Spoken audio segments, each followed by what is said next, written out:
ಅಣ್ಣ ನಮಸ್ಕಾರ. ನಮಸ್ಕಾರಪ್ಪ. ತಮ್ಮ ಹೆಸರಣ್ಣ? ನಮ್ಮ ಹೆಸರು ರಘುರಾಮ್ ರೆಡ್ಡಿ ಅಂತ. ರಘುರಾಮ್ ರೆಡ್ಡಿ, ಓಕೆನಾ ಅಣ್ಣ. ಈ ಏನಂತಾರಲ್ಲ ಈ ಸೇಪೆ ಗಿಡ ಎಷ್ಟು ವರ್ಷ ಆಯ್ತಣ್ಣ ಹಚ್ಚೀಗ? ಇದು 1.5 ವರ್ಷ ಆಗಿದೆ ಹಚ್ಚಿ. ತೈವಾನ್ ಅಂತ ಇದ್ರ ಹೆಸರು. ತೈವಾನ್ ಅಂತ. ತೈವಾನ್ ಪಿಂಕು, ತೈವಾನ್ ವೈಟ್ ಎರಡು ಇದೆ. ತೈವಾನ್ ಪಿಂಕು, ತೈವಾನ್ ವೈಟ್ ಎರಡು. ಆಮೇಲೆ ಜಾಪನೀಸ್ ರೆಡ್ ಅಂತಿದೆ. ಓ ಹೌದಾ? ಜಾಪನೀಸ್ ರೆಡ್ ಅಂತಿದೆ. ಅದು ತುಂಬಾ ಒಳ್ಳೆ ತಳಿ ಅದು.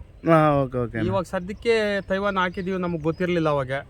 ಆ ಜಾಪನೀಸ್ ರೆಡ್ ಒಂದು 400 ಗಿಡ ಇಟ್ಟಿದ್ರೆ ಸರೋಗೋತು. ಆ ಗಿಡ ಕೊಟ್ಟರು ನಮ್ಗೆ ಹೇಳಿರ್ಲಿಲ್ಲ ನಮ್ಗೆ ಇದು ಏನು ಅಂತ. ಇದು ತೈವಾನ್ ಅಂತ ಹೇಳಿದ್ರು. ಇದನ್ನ ಅವ್ರ ಹತ್ರ ಗಿಡ ಜಾಸ್ತಿ ಇತ್ತೇನೋ, ನಿಮ್ಮ ಹಾಕಿ ಸರ್ ಇದು ತುಂಬಾ ಚೆನ್ನಾಗಿದೆ ಅಂತ ಸ್ವಲ್ಪ ಯಾಮಾರ್ದೆ. ಅವಾಗ ಜಾಪನೀಸ್ ರೆಡ್ ಒಂದು 400 ಗಿಡ ಇಕ್ಕಿದ್ರೆ ಸ್ವಲ್ಪ ಚೆನ್ನಾಗಿರೋದು. ಯಾರನ್ನ ಇಟ್ರೆ ಜಾಪನೀಸ್ ರೆಡ್ ಇವಾಗ ಹೋಗುತ್ತೆ. ಅಂದ್ರೆ ಅದರಲ್ಲಿ ಸೀಡ್ಲೆಸ್ ಸ್ವಲ್ಪ ಇರುತ್ತೆ, ಒಂದು ಸ್ವಲ್ಪ ಬೀಜ ಇರುತ್ತೆ, ಒಳ್ಳೆ ಚೆನ್ನಾಗಿ ಟೇಸ್ಟು. ಯಾರನ್ನ ಇಡಂಗಿದ್ರೆ ಜಾಪನೀಸ್ ರೆಡ್ ಇಡಿ, ತೈವಾನ್ ಸ್ವಲ್ಪ ಇಟ್ಕೊಳ್ಳಿ, ಒಳ್ಳೆ. ಆಮೇಲೆ ಅವ್ರು ಹೇಳ್ತಾರೆ 20 ಲಕ್ಷ 30 ಲಕ್ಷ ಅಂತಾರೆ. ಅದೆಲ್ಲ ಸುಮ್ಮನೆ ಸುಳ್ಳು. ಯಾವ್ದಣ್ಣ?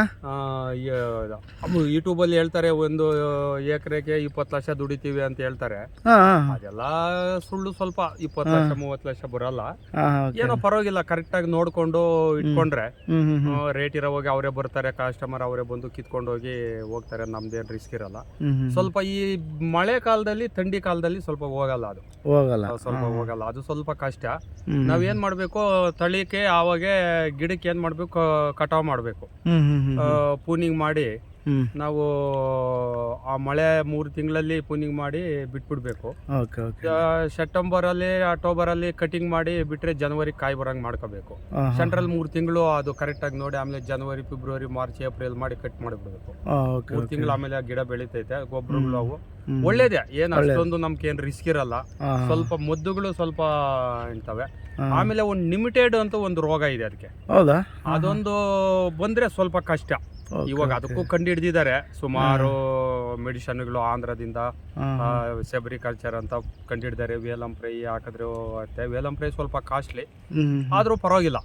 ನಮ್ಗೆ ಹೆಂಗಿ ಏನು ಅಂತ ಸುಮಾರು ಜನ ಭಯ ಬಿಟ್ರು. ಏನು ಈ ಚೇಪೆ ಗಿಡ ಬೆಲೆ ರೋಗ ಅದು ಇದು ಸ್ವಲ್ಪ ಅಂತ ಹೇಳಿದ್ರು. ನಾನು ಸ್ವಲ್ಪ ಭಯಪಟ್ಟೆ ಇಟ್ಟೆ. ನನ್ನ ಮಗ ಅಲ್ಲಿ ಕೊಳ್ಳೇಗಾಲು, ನಮ್ಮ ಬಾಮೈದ ಸಿರಾ ಎಲ್ಲ ಮಾಡ್ತಾ ಇದ್ದಾರೆ. ಅವರು ತಿಳಿದು ನಮ್ಗೆ ಇಟ್ಕೊಟ್ರು. ಒಳ್ಳೆ ಏನ್ ತೊಂದರೆ ಇಲ್ಲ. ಇವಾಗ ರೇಟ್ ಇರೋ ಟೈಮಲ್ಲಿ ಅವರೇ ಬರ್ತಾರೆ, ಕಿತ್ಕೊಳ್ತಾರೆ, ಅವರೇ ತೂಕ ಹಾಕ್ತಾರೆ, ದುಡ್ಡು ಕೊಟ್ಟು ಹೋಗ್ತಾರೆ. ಸ್ವಲ್ಪ ನಮ್ಗೆ ಲಾಸ್ಟ್ ಟೈಮ್ ನಾನು ಏನ್ ಮಾಡಿದೆ, ಅದು ಟೈಮ್ ಗೊತ್ತಾಗ್ದಿರಾ ಬೇಗ ಕಟ್ ಮಾಡಿಬಿಟ್ಟು ಥಂಡಿ ಕಾಲಕ್ಕೆ ಬಂದ್ಬಿಡ್ತು. ಅವಾಗ ಸ್ವಲ್ಪ ಎಡವಟ್ಟು ಆಯ್ತು. ರೇಟ್ಗಳಿರ್ಲಿಲ್ಲ. ನಾವೇ ಎತ್ಕೊಂಡೋಗಿ 40ಕ್ಕೆ 30ಕ್ಕೆ ಬೆಳಾಡ್ ಕೊಟ್ಟು ಬಂದ್ವಿ. ಆದ್ರೆ ಇವಾಗ ಏನಿಲ್ಲ, ಆರಾಮಾಗಿ ಹೋಗ್ತದೆ. ಗಿಡಕ್ಕೂ ಆರಾಮಾಗಿ ನೋಡ್ಕೊಂಡು ಅದಕ್ಕೂ ಏನು ಗೊಬ್ಬರ ಹಾಕ್ಬೇಕು, ಏನ್ ಮಾಡ್ಬೇಕು ಎಲ್ಲ. ಗಿಡದಿಂದ ಗಿಡಕ್ಕೆ ಎಷ್ಟು ಅಂತರ ಇದೆ? ಒಂದು ಗಿಡದಿಂದ ಗಿಡಕ್ಕೆ 6 ಅಡಿ ಇದೆ. 6 ಅಡಿ. ಪೇಸು 10 ಅಡಿ ಆಗಲ್ಲ. ಸಾಲಿಂದ ಸಾಲಿಗೆ 10 ಅಡಿ ಅಷ್ಟೇ ಇಡ್ಬೇಕು. ಅಷ್ಟಿಟ್ರೆ ಒಳ್ಳೇದು. ಜಾಸ್ತಿ ಗಿಡಗ ಮೇಲೆ ಬೆಳೆಯಕ್ ಬಿಡಬಾರ್ದು. ಕಟಿಂಗ್ ಮಾಡ್ಬಿಡ್ಬೇಕು. ಕಟಿಂಗ್ ಆವಾಗ ಈಗ ಟೋಟಲಿ 2.25 ಎಕರೆ ಹಾಕಿದ್ರಣ್ಣ. ಎಷ್ಟು ಖರ್ಚು ಬಂತಣ್ಣ ಟೋಟಲಿ? 3 ಎಕರೆಗೆ ಒಂದು 3.5 ಬಂತು. ಗಿಡ ಸ್ವಲ್ಪ ನಮ್ಗೆ ಗೊತ್ತಿರ್ಲಿಲ್ಲ. ಗಿಡ ಸ್ವಲ್ಪ ಜಾಸ್ತಿ ರೇಟ್ ಕೊಟ್ಬಿಟ್ಟು ಅವನು ಗಿಡ ಕೊಟ್ಟು ನರ್ಸರಿ ಅವನು. ಈ ನರ್ಸರಿ ಅವ್ರು ಹೇಳ್ತಾರೆ ಹಂಗಿ ಹಿಂಗಿ ಇದಿಟ್ರೆ ಅದಿಟ್ರೆ ಅಂತ ಹೇಳ್ತಾರೆ. ಅವ್ರ ಮಾತು ಏನ್ ಜಾಸ್ತಿ ನಂಬಕ್ ಹೋಗ್ಬಾರ್ದು. ಏನೋ ಒಳ್ಳೆ ಇಡೋರು ಇರ್ತೀರಾ, ಸ್ವಲ್ಪ ಒಳ್ಳೆ ತಳಿ ನೋಡಿ, ಒಳ್ಳೆ ಸ್ವಲ್ಪ 2 ನರ್ಸರಿ 3 ನರ್ಸರಿ ಚೆಕ್ ಮಾಡಿ. ಈ ತೋಟ ಕೆಲವ್ರು ಇರ್ತಾರೆ, ಅವರು ಈ ಕೋಲಾರ ಹತ್ರ ಒಬ್ರು ಮಾಡಿದ್ದಾರೆ. ಅವರು ತುಂಬಾ ಚೆನ್ನಾಗಿ ಮಾಡಿದ್ದಾರೆ. ಅವ್ರ ಹತ್ರ ತಗೊಂಡ್ರು ಒಳ್ಳೇದು. ಅದು ಇಡೋರ್ ಏನಾನ ಇಟ್ರೆ ಜಾಪನೀಸ್ ಸ್ವಲ್ಪ ತೈವಾನ್ ಸ್ವಲ್ಪ ಇಡಿ. ಇವಾಗ ಇನ್ನ ಏನೇನೋ ಬ್ಲಾಕ್ ಡೈಮಂಡ್, ಜಾರ್ವಿ ರೆಡ್ ಏನೇನೋ ಬಂದಿದೆ ಇವಾಗ ಗಿಡಗಳು, ತಳಿಗಳು ಹೊಸವು. ಅವೆಲ್ಲ ಒಳ್ಳೆ ಚೆನ್ನಾಗಿದಾವೆ ಟೇಸ್ಟ್ಗಳು. ಇನ್ನು ಮುಂಚೆ ಬರೋವೆಲ್ಲನೂ ಅವೇ ಬರ್ತವೆ. ತೈವಾನ್ ಸ್ವಲ್ಪ ಕಮ್ಮಿ ಆಗುತ್ತೆ. ತೈವಾನ್ ಅಷ್ಟೊಂದು ರೇಟ್ಗಳು ಅಂತ ಇರಲ್ಲ. ಬರೋ ಇನ್ನು ಟೈಮಲ್ಲಿ ಅವು ಹೊಸ ತಳಿ ಬರ್ತಾ ಇದಾವೆ. ನೋಡಿ ಸ್ವಲ್ಪ ಯಾರನ್ನ ಇರಂಗಿದ್ರೆ ಸ್ವಲ್ಪ ನೋಡ್ಕೊಂಡು ಇಟ್ಕೊಳ್ಳಿ. ಒಳ್ಳೆ ಇದೆ ಇದು. ಈಗ ಇದು ಏನಂತಾರಲ್ಲ ಹಣ್ಣು ಬೇಸಿಗೆ ಕಾಲದಲ್ಲಿ ಬರಂಗ್ ಮಾಡ್ಕೋಬೇಕಾ? ಬೇಸಿಗೆ ಕಾಲ ಜನವರಿಗೆ ಬರ್ಬೇಕು ಕಾಯಿ. ಹಂಗ್ ಬಂದ್ರೆ ಜನವರಿಗೆ ಬಂದ್ರೆ ನಾವು ಸೆಪ್ಟೆಂಬರ್ ಅಲ್ಲಿ ಕಟ್ ಮಾಡಬೇಕು. ಕಟ್ ಮಾಡಿ ಪೂನಿಂಗ್ ಗೊಬ್ಬರ ಗಿಬ್ಬರ ಹಾಕಿ ಜನವರಿ ಕಾಯ್ಬೇಕು. ಜನವರಿ ಫೆಬ್ರವರಿ March April May June July August ಜುಲೈವರೆಗೂ ಹೋಗ್ಬೋದು, ಏನು ತೊಂದರೆ ಇಲ್ಲ. ಆಮೇಲೆ ಸ್ವಲ್ಪ ಕಾಯಿಗಳು ಬಿಡಬಾರ್ದು. Okay okay. ಆಮೇಲೆ 3 ತಿಂಗಳು ಗಿಡನ ರೆಸ್ಟ್ ಕೊಟ್ಬಿಡ್ಬೇಕು. ಅವು ಸ್ವಲ್ಪ ಸುಧಾರಿಸ್ಕೊಂತವೆ. ಆಮೇಲೆ ಜನವರಿ ಸೆಪ್ಟೆಂಬರ್ ಅಲ್ಲಿ ಪುಣ್ಣಿಂಗ್ ಮಾಡಿಬಿಟ್ಟು ಬಿಟ್ಬಿಟ್ರೆ ಆರಾಮಾಗಿ 4 ತಿಂಗಳು ಫಸ್ಟ್ ಕ್ಲಾಸ್ ಆಗಿ ಒಳ್ಳೆ ದುಡ್ಡಾಗುತ್ತೆ. ಈ ಯೂಟ್ಯೂಬಲ್ಲಿ ಬರ್ತವೆ, ನಾನು 20 ಲಕ್ಷ ಮಾಡಿದೆ 30 ಲಕ್ಷ ಮಾಡಿದೆ ಅಂತಾರೆ, ಅದೆಲ್ಲ ಸುಳ್ಳು. ನಮ್ಮ ಆರಾಮಾಗಿ ಸ್ವಲ್ಪ ಒಬ್ರು ಇಬ್ರು ಡೈಲಿ ಕೆಲಸ ಮಾಡಬೇಕಾಗುತ್ತೆ, ಆರಾಮಾಗಿ ಹೋಗ್ಬೋದು, ಏನು ತೊಂದರೆ ಇಲ್ಲ. ಸ್ವಲ್ಪ ಖರ್ಚು ಮಾಡಿದ್ರು ಏನಂದ್ರೆ ನಮ್ಗೆ ಇವಾಗ ಕೆಲವು ಎಲ್ಲಾನು ಮಾರ್ಕೆಟ್ಗೆ ಹೋಗ್ತೀವಿ, ತರಕಾರಿ ಇದ್ರೆ ಲಚ್ಚಗಳ ಅಂತ ಬಂದ್ಬಿಡುತ್ತೆ, ಇಲ್ಲಾಂದ್ರೆ ಬರೋದೇ ಇಲ್ಲ. ಸುಮ್ಮನೆ ಟೊಮೊಟೊಕ್ಕೆ ಖರ್ಚು ಮಾಡ್ತೀವಿ, ಲಕ್ಷಾಂತರ ರೂಪಾಯಿ ಖರ್ಚು ಮಾಡ್ತೀವಿ, ಅದು ಒಂದೊಂದು ಟೈಮು ಬಂದ್ಬಿಡುತ್ತೆ. ಒಂದ್ ಟೈಮ್ ಬರುತ್ತೆ, ಆಮೇಲೆ 2 ಟೈಮ್ ಹೋಗ್ಬಿಡುತ್ತೆ. ಇದು ಹಂಗಲ್ಲ, ನಮ್ಗೆ ಕಂಟಿನ್ಯೂ ಇರುತ್ತೆ. ಯಾವಾಗೂ ಕಾಯಿ ಬರಂಗ್ ಮಾಡ್ಕೋಬಹುದು ನಾವು.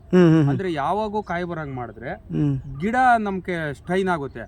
ಗಿಡಕ್ಕೆ ನಾವು ರೆಸ್ಟ್ ಕೊಡಬೇಕು. ಒಂದು 3 ತಿಂಗಳು ರೆಸ್ಟ್ ಕೊಟ್ರೆ ಅವು ಸುಧಾರಿಸ್ಕೊಂತವೆ, ಕಾಯಿ ಬಿಡಬಾರ್ದು. ಆ ಥಂಡಿ ಕಾಲದಲ್ಲಿ ನಾವು ಕೊಟ್ಬಿಟ್ರೆ ಅವು ಚೆನ್ನಾಗಿ ಮಳೆ ಗಿಳೆ ಬರುತ್ತೆ. ಥಂಡಿ ಕಾಲದ ಗಿಡ ಇಂಪ್ರೂವ್ಮೆಂಟ್ ಆಗುತ್ತೆ. ಆ ಗಿಡ ಗಿಂದಿ ಬಂದ್ರೆ ಕಿತ್ತು ಬಿಸಾಕ್ಬಿಡ್ಬೇಕು.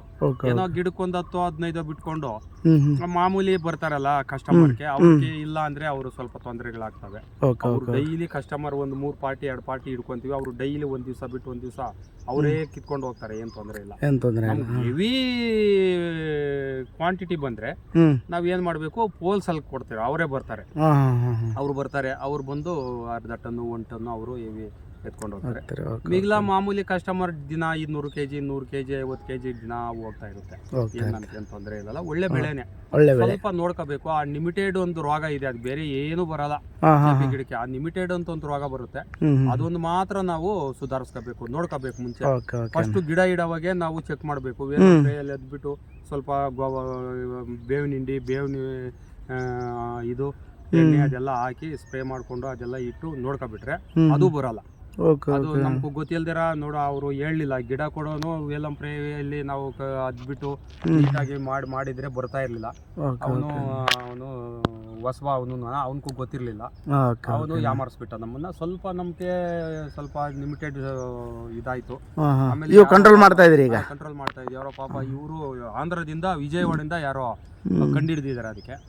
ಆಮೇಲೆ ಒಣಗ್ತಾ ಇತ್ತು ಗಿಡ, ಅವ್ರು ಯಾರೋ ಯೂಟ್ಯೂಬಲ್ಲಿ ನೋಡಿ ಬಂದು ಅದು ಹಾಕಿದ್ವಿ. ಗಿಡ ಚೆನ್ನಾಗಿ ಇಂಪ್ರೂವ್ ಆಗ್ತಾ ಇದೆ, ಚೆನ್ನಾಗಿ ಚಿಗುರಿದೆ. ಗಿಡ ಹೋಗಿರೋ ಗಿಡಗಳೆಲ್ಲ ಇಂಪ್ರೂವ್ ಆಗ್ಬಿಟ್ಟಿದ್ದಾವೆ. ಅವಾಗ ಒಂದೊಂದು 10 ಗಿಡ ಹೋಯ್ತು, ಅದು ಮಾಡೋಕ್ಕಾಗಲ್ಲ. ಓಕೆನಾ, ಒಳ್ಳೆ ಮಾಹಿತಿ ಕೊಟ್ಟಿದ್ದೀರಿ, ತುಂಬ ಉತ್ಪೂರ್ವಕ ಧನ್ಯವಾದ. ನೋಡಿದ್ರಲ್ಲ ವೀಕ್ಷಕರೇ, ನಮ್ಮ ರಘುರಾಮ್ ರೆಡ್ಡಿಯವರು ಸೀಬೆ ಕೃಷಿ ಬಗ್ಗೆ ಸಂಪೂರ್ಣ ಮಾಹಿತಿ ಕೊಟ್ಟರು.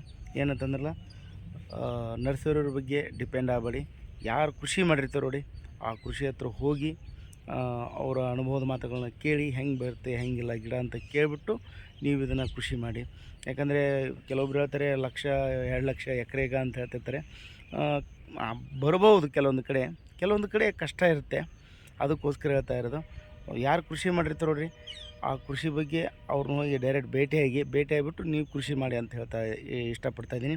ನಿಮಗೂ ಇದ್ರ ಬಗ್ಗೆ ಒಂದು ಸಂಪೂರ್ಣ ಮಾಹಿತಿ ಬೇಕಾಗಿತ್ತಂದ್ರೆ ರೈತರು ಡೈರೆಕ್ಟು ಇಲ್ಲೇ ಸಿಗ್ತಾರೆ, ನಮ್ಮ ರಘುರಾಮ್ ರೆಡ್ಡಿಯವರು. ನೀವು ಕಮೆಂಟ್ ಮಾಡಿದರೆ ನಾನು ನಿಮ್ಮ ನಂಬರ್ ಶೇರ್ ಮಾಡ್ತೀನಿ ಅಂತ. ಸರಿ ವೀಕ್ಷಕರೇ, ಮತ್ತೆ ಮುಂದಿನ ಸಿಗೋಣ. ಎಲ್ಲರಿಗೂ ನಮಸ್ಕಾರ.